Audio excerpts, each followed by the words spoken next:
My name is Jim Riley, and I was co-creator, writer, and director on Night Trap.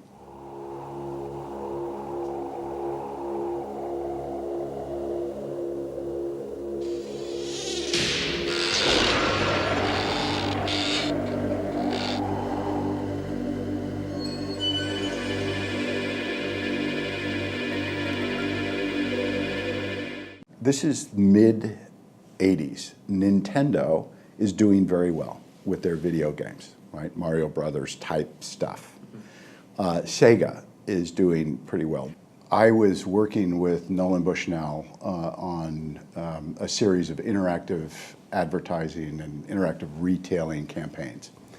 And I got a call from a guy who was actually my neighbor, Rob Fulop, who had developed Demon Attack and a number of Atari games. And he knew of a guy named Tom Zito working at another Nolan Bushnell company that had actually been presented. There was a guy, an engineer, who came in with this wafer that allowed you to attach it to a VCR and be able to interact with the video cartridge as your video source, but you could interact up to 4 choices at any one time. And they were trying to figure out what to do with it. So Rob knew that I had a background in live action interactive and introduced me to Tom. Tom wanted to put together some demos to take to Hasbro. And they said, so this is a relatively inexpensive addition to a VCR. And if we provide this enhancement, we can actually get into the video game business and allow us to compete. That's significant revenue, and now we're in the living room. We all came up with ideas, and my focus was more about these environments where you could go anywhere at any time or feel as if you could move more freely. One of the easiest ways to think of that is surveillance cameras. The first demo we did was Scene of the Crime to kind of test out, play test the idea of being able to move around through surveillance cameras and see how interesting that was.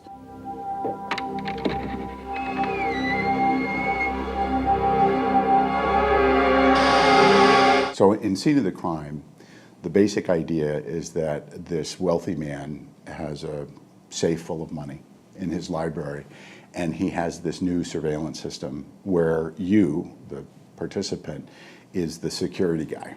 And he tells you to please watch the safe, and if anybody tries to break in, he wants to know about it. Watch them with the cameras.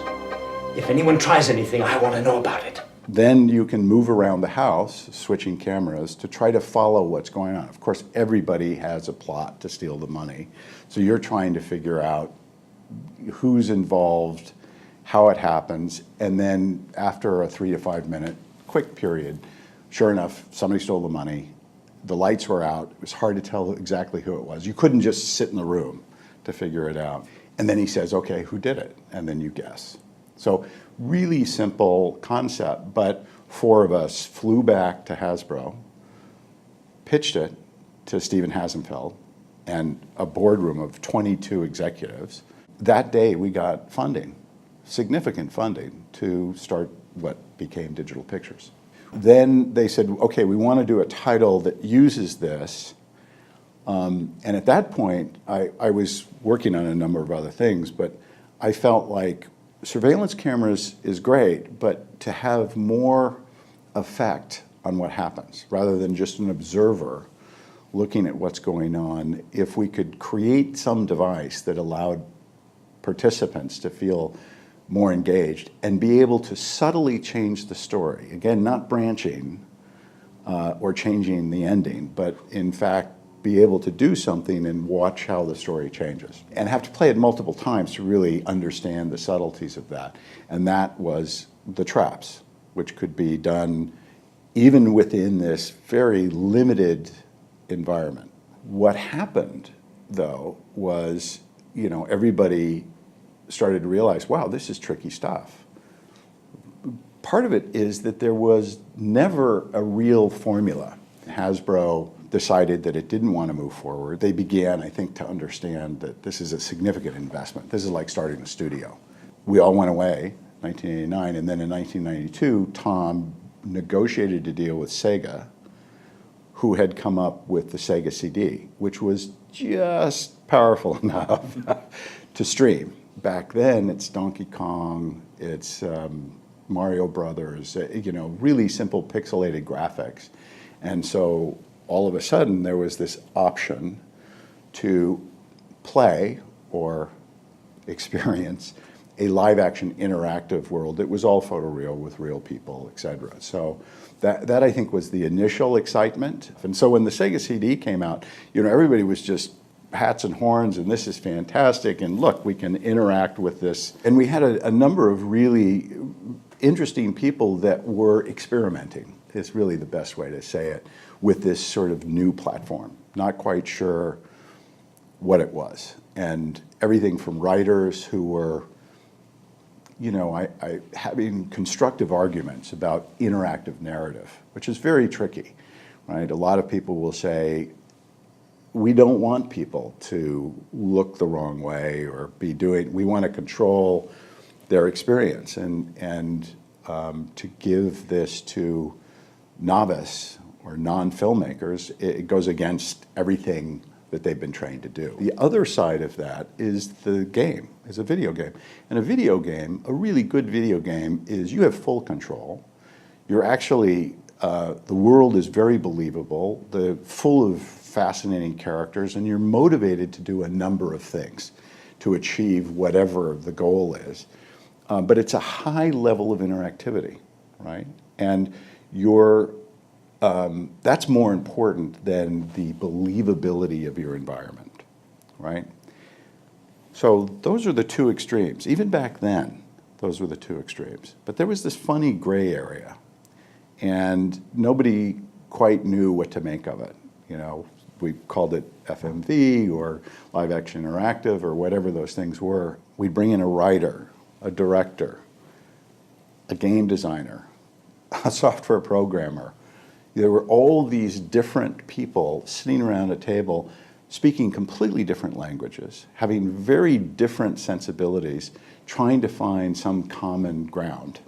The first concept was to take the sort of wealthy guy and, with a safe full of money to the extreme. So it was a billionaire who had, Fort Knox in his house, modern house in Lake Tahoe. He was able to do this with comfort and leave knowing that he had this next generation security system, which included the latest surveillance cameras and also these traps and gadgets that would allow the 24/7 security team to be able to trap any potential intruders.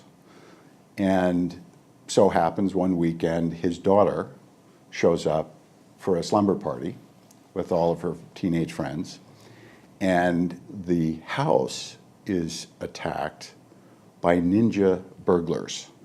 And the reason I thought ninjas would be the cool approach would be that they move in the shadows. You start off with this really simple, clean concept that, could be refined and really have an edge to it and a look and stuff, and you end up with this thing that is a combination of bad notes over time.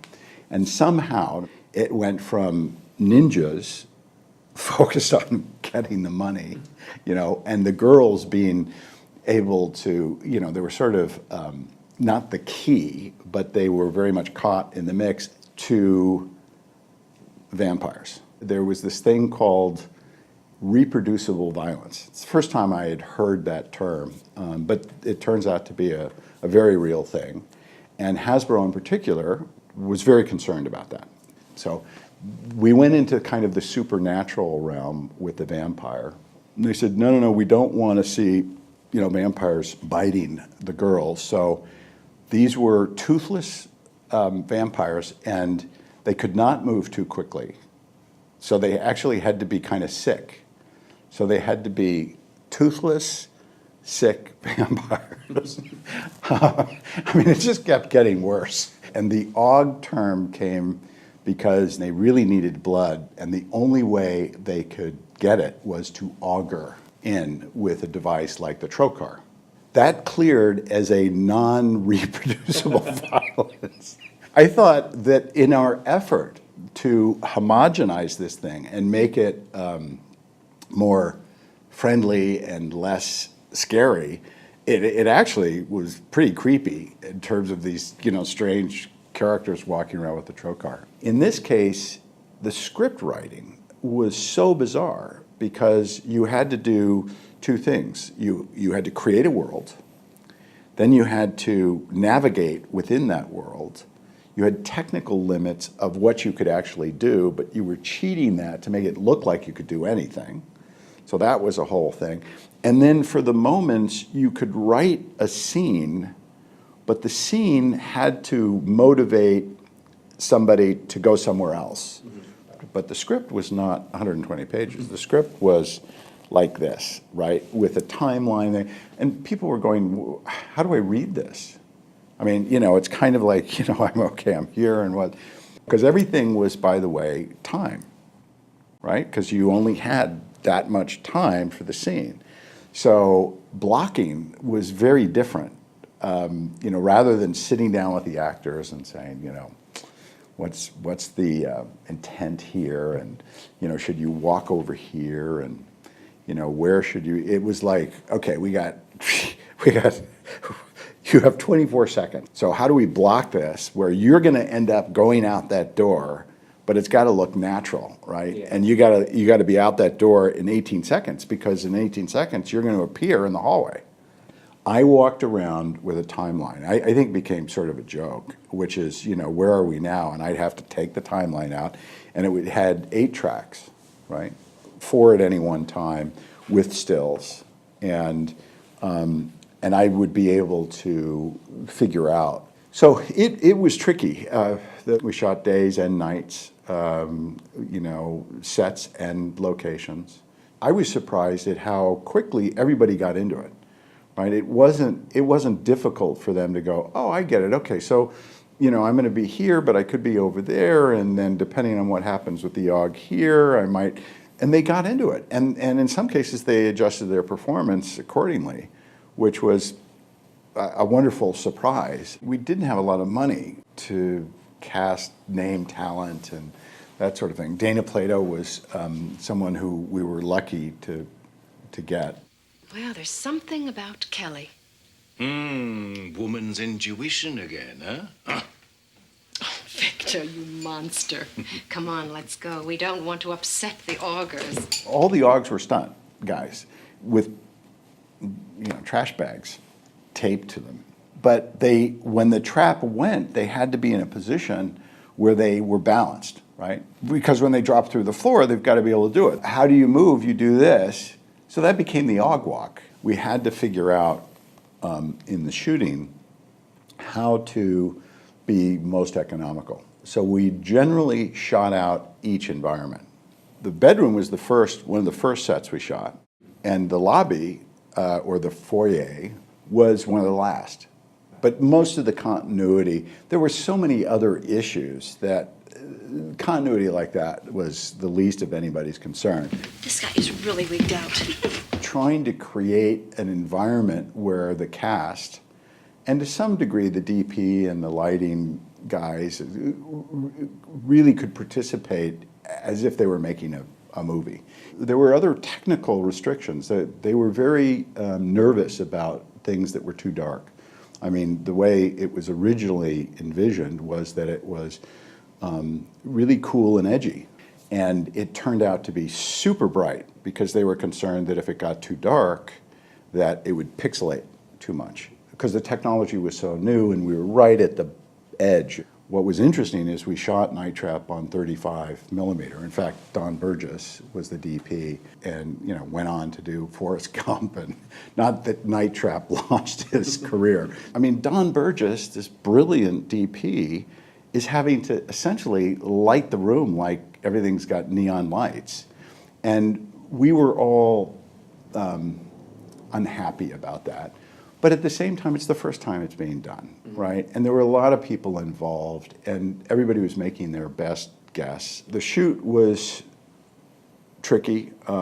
We shot days and nights, sets and locations. The post was very tricky. I ended up using, I think it was Ediflex at one pass. It was the only way to cut this, because what you end up with, it's a puzzle, right? So think of it as, a 3D chess game where you're trying to figure out, okay, I got a little piece right there, and I got a piece that ties into that. In spite of all of this, it was a title that became very popular with a lot of people, I think primarily because it was one of the first to have real characters, in a real photoreal world. Sarah, we're in this huge house with all your friends. We have telephones, we have a car, your parents are gone, and you say so? Come on, Sarah, what's the first thing you think of? Party! We had gone through a 3-year period with Hasbro where we looked at the marketplace, we did a ton of play testing, and I don't think it was ever clearly resolved what this thing was. And in fact, when it was ported over to Sega CD, I felt more concerned. Yes, it was being released, but it was being released on a game platform. And sure enough, everybody was going, well, this isn't really a game. I mean, this is an interesting thing, and it's fun. And for a lot of people, they didn't need a heavy interaction. So the live action, real characters was more interesting, at least for a period of time.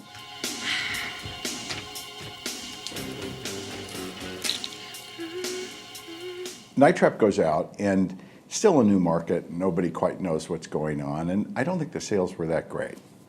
And then all of a sudden, there's a Senate hearing on violence in video games. And Night Trap is one of the premier, and I'm just thinking, you're kidding.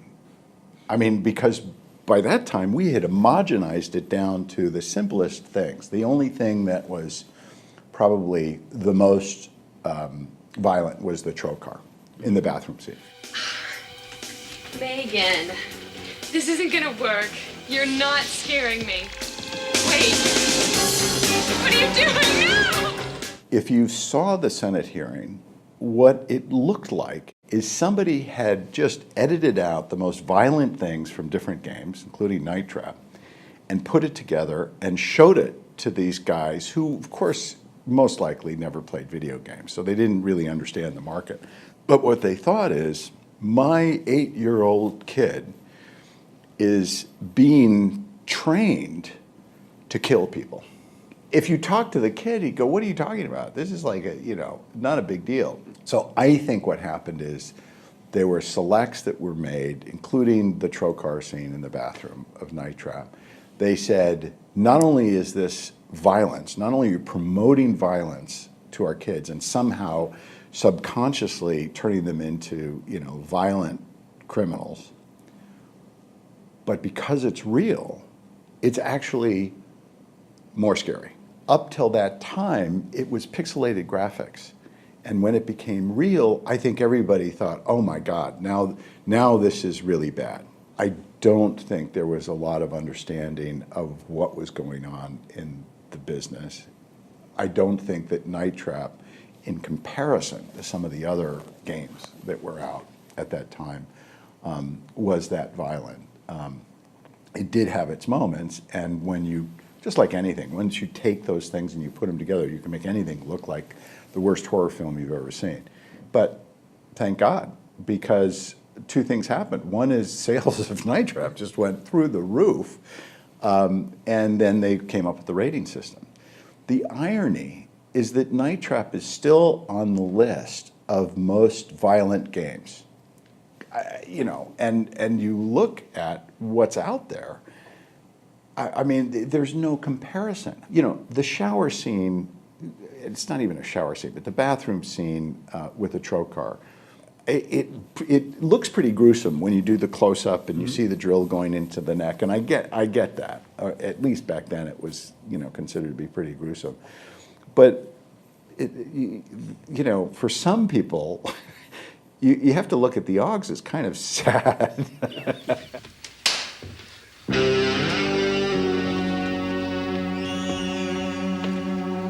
What's happening now is it's worth bringing back Night Trap and some other things just because there are a lot of people that would love to see it in better resolution, and I don't know where the film is. I mean, fortunately, I made a copy of the original timed masters, and those were, again, timed for this unknown world. So everything's bright, but even then, you're going to see a lot more contrast and a lot more detail than you did through the Sega CD. I'm hoping that the fans of the game will actually have a newer, fresher experience with the resolution change. I'm also very interested in people that have never been in this world before and don't think of it as a game and don't think of it as a movie,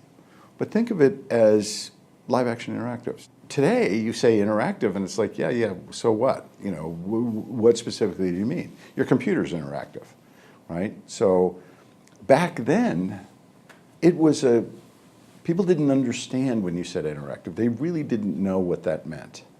Or they'd have very different ideas about what that meant. So in some ways, that part of it, I think is going to be fun.